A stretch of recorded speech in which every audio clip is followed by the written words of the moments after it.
I have no, everyone's healthy, so, there's no injury things going into, today's practice this afternoon. So no health questions because there are none, no issues. Okay, let's get started. Gavin? Well, Dan, you had quite a weekend with celebrating a birthday and a Bengals victory, but now you can get back to basketball, I guess. So was there any advantage to having that? I know you'd rather play on Saturday, but just you're not going to get much practice time in going forward. Were you able to get some stuff done in the little gap here? Yeah, I mean, it was good for us to get a couple days of practice. Get a couple days of practice, get like a full squad on the court. Be able to get Alex Caravan acclimated and in practice. We went where maybe 10 days ago we had 6 guys in practice. I think over the weekend we had 14 guys. So it's competitive practices. We look like a like a hungry team that's finally kind of healthy again, and excited to attack the schedule here. And yeah, I mean, I was able to get like that 3.5-hour window, for the Bengals, and that was nice. That was an incredible victory. I know how it feels to be a fan. Congrats. Thank you. Joe, Zone? Dan, good morning. On days when you have a game scheduled and that game gets canceled, do you practice differently that day? Do you have like a full, almost like a game simulation on that day that you would have had a game played? Well, what we ended up doing, what you end up having to do is, because we've got the 3 games coming up in a week on the horizon, you end up having to take off the Saturday or the Sunday of this weekend off. And because we played Tuesday, Saturday just became an off day for the players. And rather than what would have been if we played Saturday and off Sunday, or, so just because of the 3 game stretches and the NCAA's rules on mandatory days off, we were stuck having to take a day off this week regardless. Dave? And how unique is this situation coming up, playing Butler twice in 3 days, your place and their place? And what kind of unique, is there anything unique about that makes it difficult or easier? And have you ever had a situation like this in your collegiate coaching career? Yeah, I mean, we did this in the NEC. When I was at Wagner, we had a rivalry week, I think it was called, and you would play, you'd play on a Thursday and then a Saturday, I think, and our rival was Mount St. Mary's, which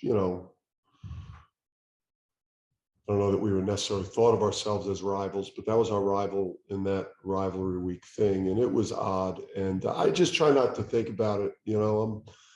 I'm just, just trying to think about just tomorrow's game, improve the things we did poorly against St. John's, like the turnovers, in particular, not a good effort on the defensive glass in the second half.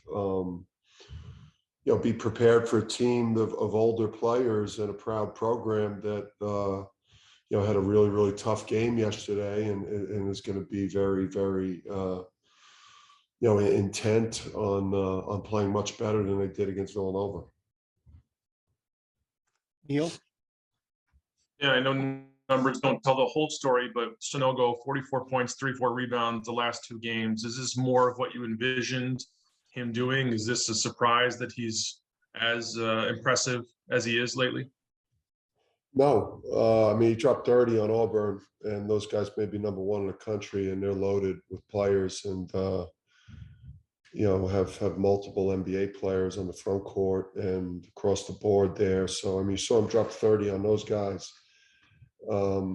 His numbers, take away the Marquette game where he really wasn't. I mean, was nowhere near himself. Maybe he was at 40%.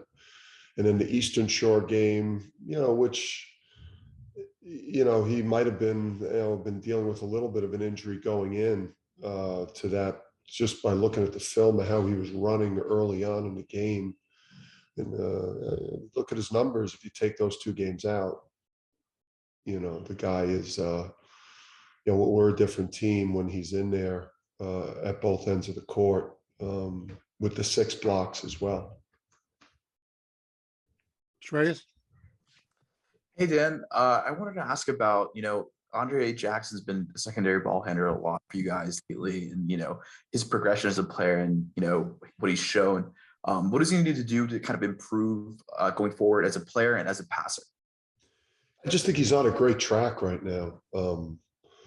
It's hard, developing, sticking with the program, building a program model of recruiting players and like developing them over the course of years, and integrate them into your program with, by increasing their role over time is becoming an outlier in college basketball today, which is, becoming, more of a free agency type of thing. So, I credit Andre for allowing us to coach him,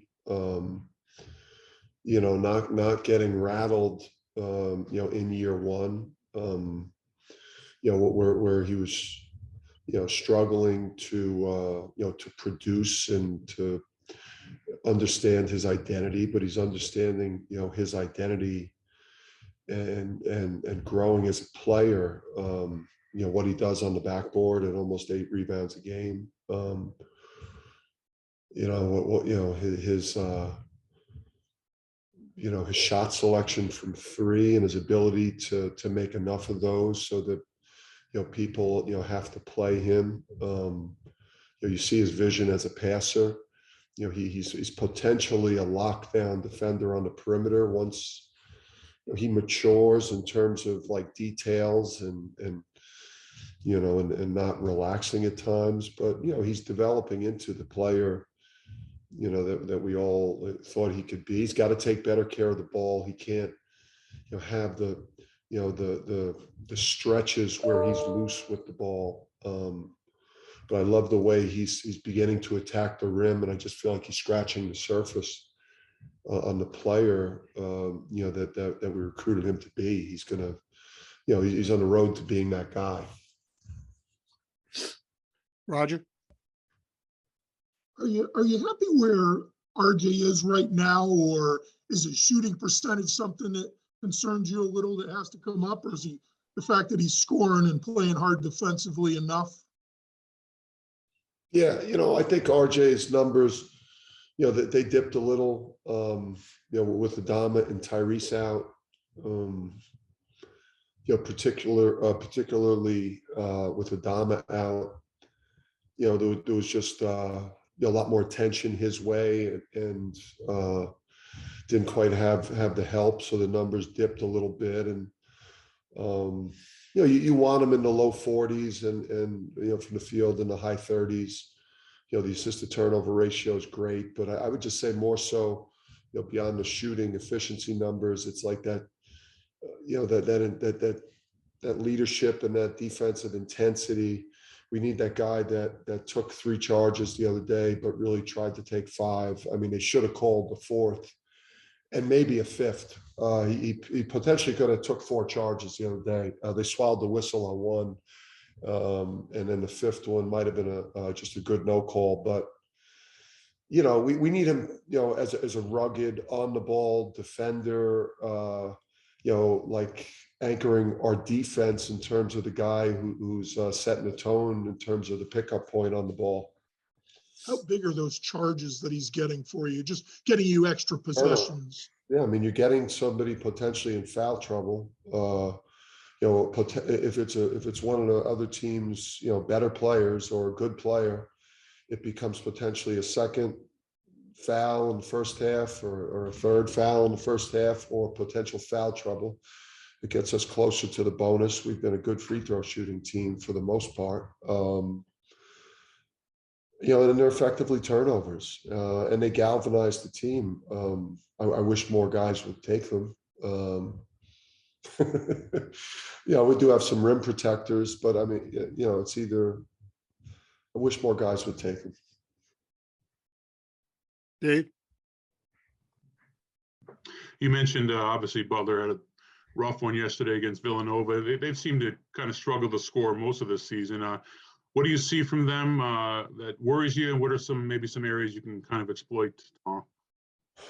Yeah, I mean, an older team, and you know, a team that was, I think, you know, picked to be, you know, better this year in the league across the board with so many returners and Thompson and Bolden and Golden, Enzi. So you know that they have older guys that are really good players. This is a hard league. It's, you know, it's hard to go on a road and to beat anybody, especially Villanova. It's hard to win a home game against anybody because this league is playing to one of the top 2 leagues in the country this year. You know, I think so. You know, we've got to keep Thompson from doing to us what the Seton Hall guards did to us. You know, Golden really hurt us. I think he made 5 threes against us in the second game last year. He's making more threes.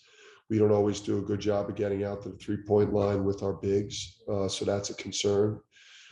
You know, and more so, just anytime a team plays a game like they did in the last one, they're going to come in. You don't get to this level unless you have a lot of pride and competitiveness, and none of us like being embarrassed. So we understand that they're going to come in with that type of mentality. So we've got to really come out and play our best game. K-Mac? Yeah, Dan, I'm curious. I tried to look around the country and see how many days of break that people had. You had an 18-day break. I think Southern Cal was the only one that I found that was close. Yeah. If you had to offer any advice to your friend Ed Cooley or anyone else who pops up in the next couple of weeks, how did you deal with it? I'm sure you deal with it really well.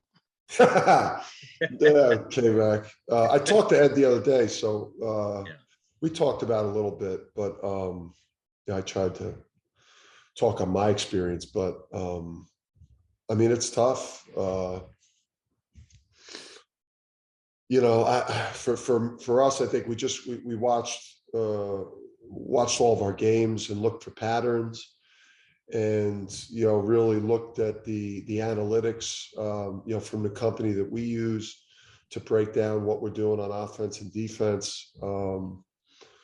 You know, it's a company that doesn't work with many teams. I think there's probably 6 or 7 teams that they work with. So, you know, we just really did a deep dive and a deep study and into how we had played and what changes we could make. But it's hard. I mean, it like get into the rhythm of the season. Even not playing this weekend was like Saturday. You just don't know what to do with yourself. You're like amped up.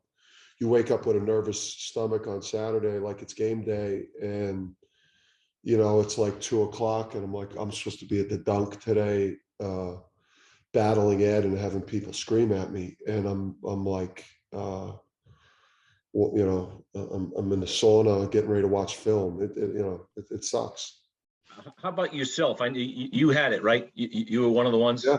Yeah. So did you physically go to the office? You stay at home? I mean, I know you can't really, you know, you can't be in the gym with the kids during your 5 days, right? Yeah. I mean, I was still, they were holding me to the 10-day deal here. Yeah. So we were, even though I had the booster and I wasn't symptomatic, I was kept out. You know, I had symptoms for a couple of days. My brother's had it. My brother, Bob, I mean, he had it and I think he's still feeling the effects of it physically. It really, kicked his butt. But yeah, I mean, I was chomping at the bit to get out of my house. They wouldn't let me. I wasn't allowed. Okay, all right, thanks, good luck. All right, K-Man. Gavin?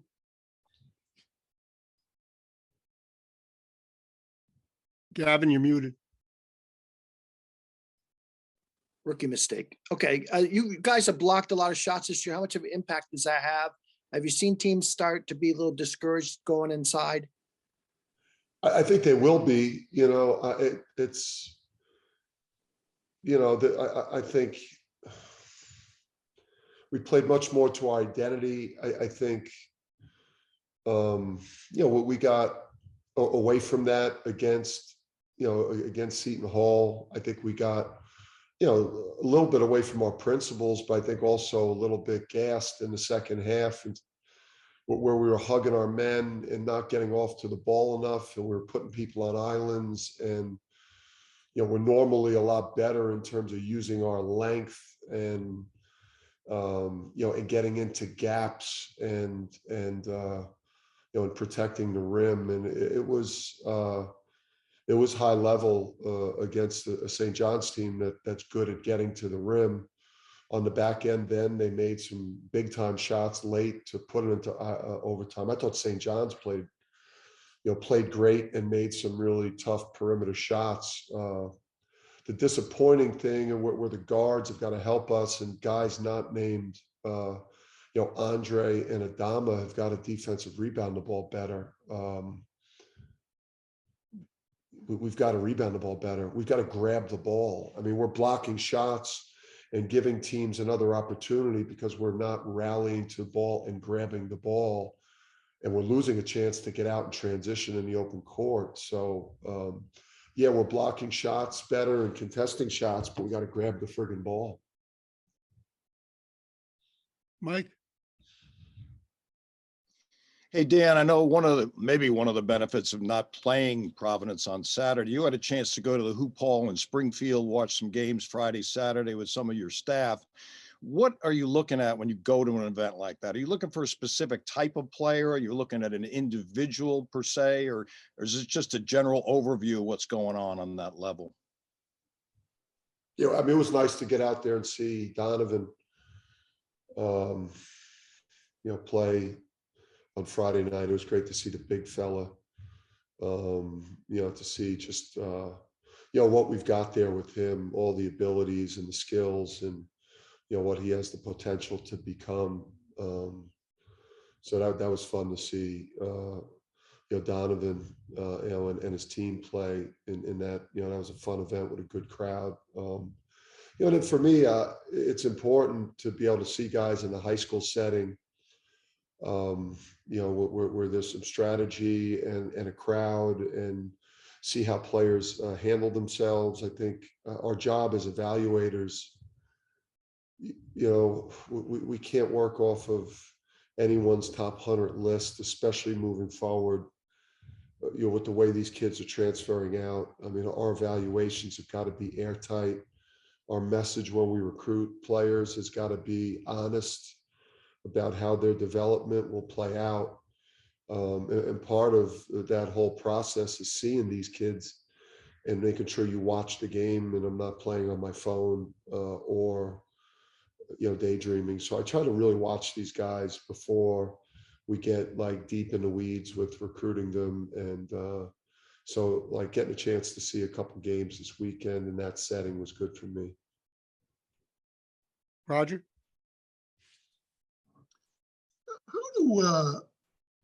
How do the analytics help you, Dan? Do they just help you enlighten you about some of your tendencies, or show you a few that maybe you hadn't thought were quite as pronounced? Yep. Well, the areas that have really hurt us, I mean, we're on what we were, Ken Palm, somewhere as of yesterday, I think we were 29th defensively and 26th offensively. 2% percentage has hurt us, obviously, in terms of that efficiency. We've probably taken too many tough middies, mid-range shots, and we haven't finished well enough at the rim. Haven't converted in transition or layup twos quite enough. We're better than last year, but not quite as good as it needs to be. And at the defensive end, we'd have better numbers. I think we obviously defensive rebounding has hurt us. It's not anywhere near where I thought it would be this year. That's got to improve because that's hurt our numbers there by giving extra possessions. So it gives you a sense too of lineups. Players that hurt you at either end of the court. Players that are really, really efficient. Helps you too because they help you scout with opponents too. You get all the tendency numbers. So it's a combination of feel and the numbers. Thank you. You got it. Tom? Yeah, good morning, Dan. What's up? I just want to ask you, with a player like Andre, and it might mirror some of your experiences as a player or your brother's, but he obviously has that ability to make deceptive passes. And I'm sure you want to take advantage of that. But obviously, there are times when his teammates aren't ready for it. They don't know that it's coming. How do you coach that? Do you want to try to discourage him from that, or do you want him to do that? No, it's a hard part. I mean, the thing that makes Andre's mistakes, I guess, something I could live with more, just how hard that guy plays. I mean, that guy is just all over the court. And then just, as a coach, you want to sink or swim with people that are playing hard, like their life truly depends on it, because it certainly feels like that, on game night. So, the motor, the intensity, the energy, the activity, it's all there. You see the potential greatness in him. Obviously, the game gets away from him, at times, where maybe, he's either reckless or, a little bit reckless with the ball, and an attempt to be a back-to-back possession type of thing. And, it's one of those things where you're in his ear about just like seeing the play, make sure you see the play in front of you before you deliver the ball. But I just think, with him, the good and the emergence of all these different abilities, the activity, the rebounding, he's starting to learn how to get to the rim. Because he dunked so much in high school, he really didn't learn how to finish with different, creativities around the basket. So he's starting to figure out that aspect of using his size and athletic ability, to get to the rim and to do things at the rim. So, you just feel the potential great player beginning to emerge in him, and, this year, into next year, I think you're going to see the player that, we all hoped he could be, that guy that we all recruited him to be. It's happening for him. This is the early stages. Do you consider, though, his passing ability elite, something that's unique at this level? Yeah, his feel and vision is it's high level. That's when we recruited him. We talked to him about putting him on the ball, a lot more. And, it's something even now with us is, if he could take care of it a little bit better, we could even put some potentially bigger lineups on the court, with potentially, putting the ball in his hands more, and, getting Jordan and Tyrese out on the wing with him, or Tyler, with a 4 and 5 potentially is just a nightmare of a lineup for teams to deal with in terms of our size. So that's potentially, something there for us down the line. If you could just rein it in a little bit and just not throw the ball to the other team. That would be great because he's doing so many beautiful things out there.